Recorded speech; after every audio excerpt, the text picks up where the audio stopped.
Here's where we have to put it on Peyton Manning. You know, it's uncomfortable for me to say because I'm a fan of Peyton Manning, and I think that he's obviously a great quarterback.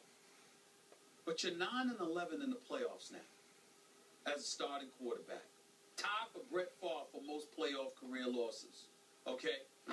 8 of those 11 times you've lost in the first playoff game. 8 of 11. You're Peyton Manning. You're a Super Bowl champion. Yep. You may be the greatest regular season quarterback in NFL history. We were talking about you on this level when you were at Tennessee in college. But you don't have any national championships to show for it. And you didn't have any Super Bowls until you won the one in Indy when you battled with Tom Brady in the AFC championship game.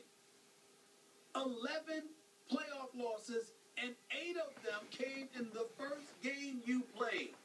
That's just bad. There's no other way around that. And so I will never be disrespectful to the great Peyton Manning, not as a player and not as a person, because he's wonderful, okay?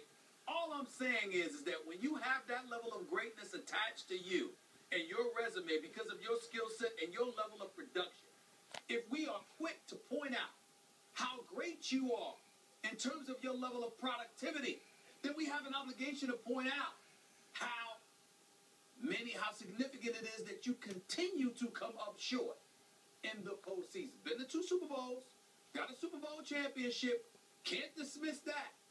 But tied with Brett Favre for most playoff losses, and 8 of the 11 times you are bounced out in the first playoff game you play.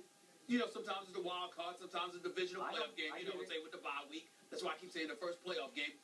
That's just not good. Okay. There's nothing that's good about that. And then, you know, again, you're not the most athletic dude in the world. And if you watch him roll out to the pocket to his right, he didn't have to do that. No. He could have stayed in the pocket. But he was just trying to make a play because he sensed they were losing. Yeah. He was tap dancing a little bit there. He was tap dancing a little bit there. And in the end, they exposed your weakness. Because we all know when Peyton scrambles out of the pocket, he's not at his best. Okay, I'm going to help make your point, and then I'm going to unmake it. Okay.